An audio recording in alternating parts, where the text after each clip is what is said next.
tous, j'espère que vous allez bien. J'ai une petite devinette pour vous avant de commencer cette vidéo. À votre avis, c'est quoi la vidéo la plus vue de la chaîne du GDB? Je vous laisse quelques secondes.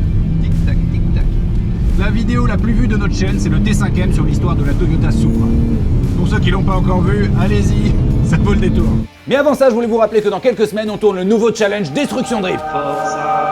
Et ce nouvel épisode, c'est votre vidéo, parce que vous le financez en partie en achetant des stickers sur le site. Et c'est d'ailleurs pour ça qu'on va tirer au sort un grand gagnant qui va passer 24 heures tout frais payé avec nous et qui roulera avec moi dans la voiture pour défoncer tout le monde, mais aussi 10 personnes de plus qui pourront venir avec un accompagnant sur le circuit le jour du tournage pour vivre en VIP les backstage de la vidéo la plus incroyable de l'année 2021. Et pour ces 10 personnes, avoir 18 ans, tu t'en fous. Avoir ton permis, tu t'en fous. Tu viens comme tu es. Bon, tu t'habilles quand même. Il vous reste encore une semaine pile pour participer. Go sur le site concours.gdb.tv. Pour ceux qui n'ont pas de mémoire comme moi, je vous mets le lien en description. Achetez un pack de stickers, ou 2 ou 3, vous ruinez pas non plus. Mais chaque pack de stickers acheté, c'est une chance d'être tiré au sort. Place maintenant à une bagnole que j'ai adoré essayer, la Toyota Supra.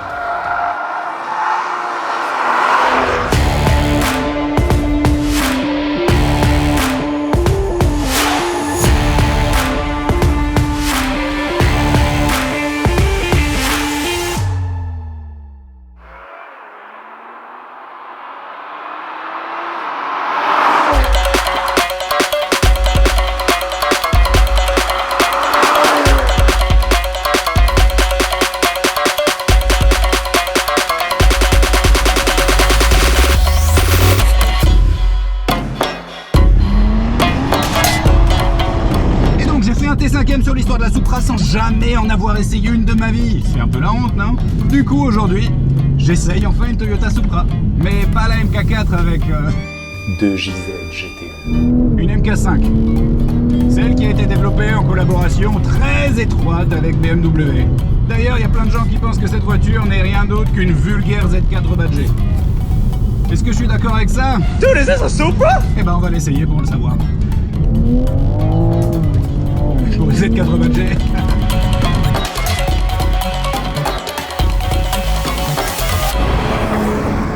Mais pourquoi j'ai posé cette question à la con, moi? J'ai jamais essayé une nouvelle Z4, comment vous voulez que je la compare à une Supra? Il y a beaucoup de gens dont vous faites peut-être partie qui pensent que la nouvelle Supra, c'est rien de plus qu'une BMW Z4 rebadgée. Et vous savez quoi, ces gens-là, ils ont en partie raison, parce que la Supra et la Z4 ont été développées en collaboration entre les deux constructeurs. Mais ces gens, ils ont aussi tort, parce que développer en collaboration, ça veut dire que Toyota, ils sont pas contentés d'acheter un châssis et un moteur à BMW qui étaient déjà prêts. Non, ils sont partis ensemble de la feuille blanche, jusqu'à la voiture roulante. Ça veut dire que tous les deux, ils ont posé sur la table ce qu'ils savaient faire de mieux. Par exemple, quand le moteur était prêt chez BM, Toyota l'a pris et l'a emmené sur circuit et ils l'ont torturé jusqu'à que tout pète. Ils ont renvoyé le moteur tout cassé à BM en disant « Vous nous changez tout ce qui a cassé. Il faut que ça tienne si on roule sur circuit comme des débiles. » Voilà, et BMW, ils ont fait pareil sur d'autres aspects, ce qui fait qu'à la fin, ils ont enfanté d'un monstre d'une putain de bagnole. Alors non, sous le capot, il n'y a pas un 2JZ GTE.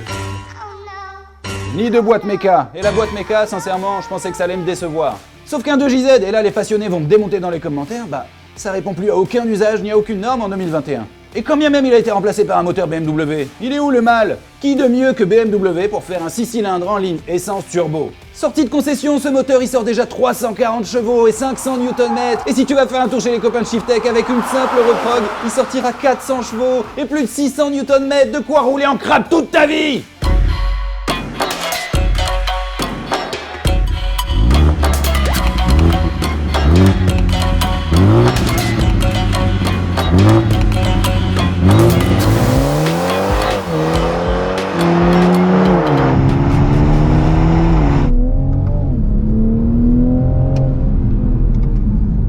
Alors, ça donne quoi cette vulgaire Z4 badgée sur circuit? Déjà le moteur, les mecs...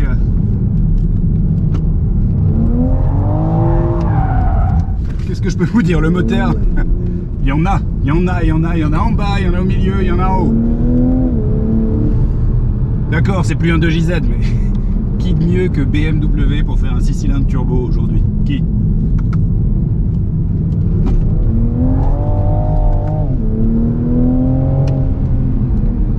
Et sincèrement, avec seulement 340 chevaux et 500 Nm d'origine, ce moteur est déjà fabuleux. Et je pèse mes mots, ça faisait longtemps que j'avais pas ressenti autant de plaisir en appuyant sur la pédale de droite. Mamma mia! La sonorité est cool, la réponse est cool, t'as l'impression de conduire un Atmo. C'est trop bien, c'est trop bien.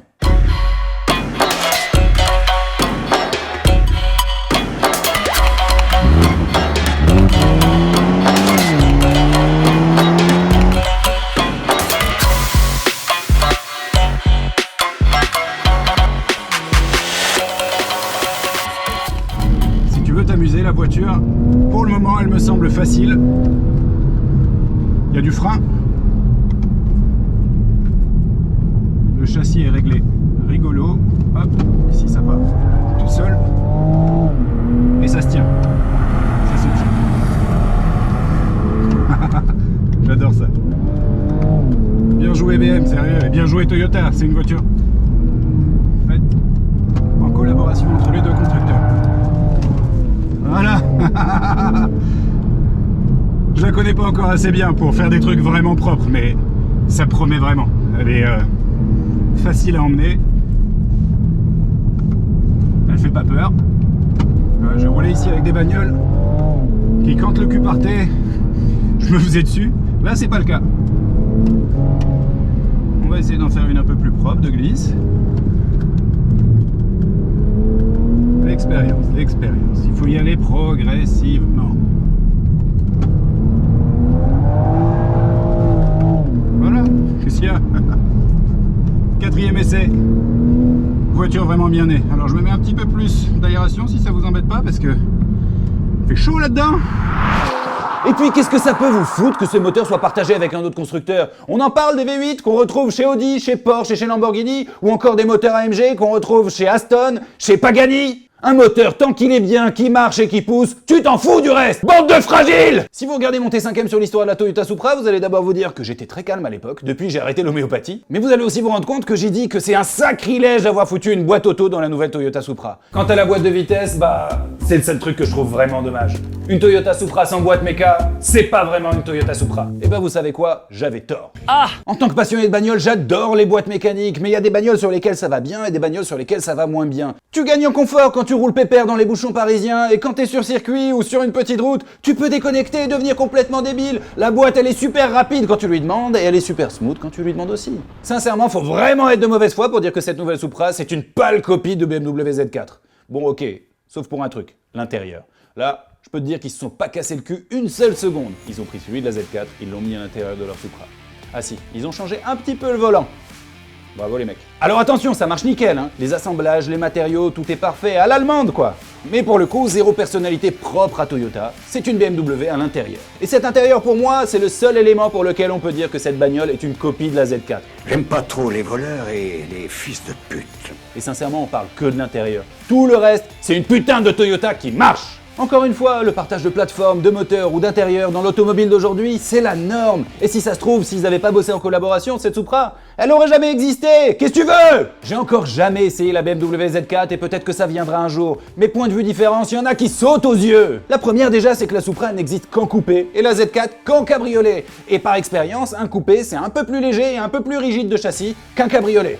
Ensuite, il y a le design, et si là vous dites que c'est une pâle copie de la Z4, je pense qu'il vous faut des lunettes. Visuellement, cette nouvelle Supra, elle fait perdurer le mythe de ce modèle, elle reprend des éléments qui viennent de toutes les générations précédentes. Et je peux vous dire qu'en vrai, elle est bien plus belle qu'en photo. Les proportions sont parfaites, la ligne est agressive juste ce qu'il faut, une vraie sportive japonaise comme on les aime. Et cette bagnole, elle fait perdurer non seulement le mythe Supra, mais elle fait aussi perdurer celui des coupés. Moteur avant, propulsion, deux places strictes, le tout pour moins de 70 000 €, utilisable au quotidien, super confort sur la route et super fun sur le circuit. Pour moins de 70 000 €, t'as quoi à ce prix-là?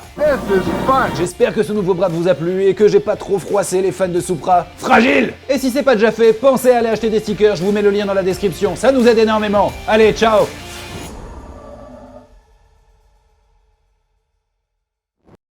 Smooth. C'est pas grave. On va la laisser. Smooth. Chink, oui.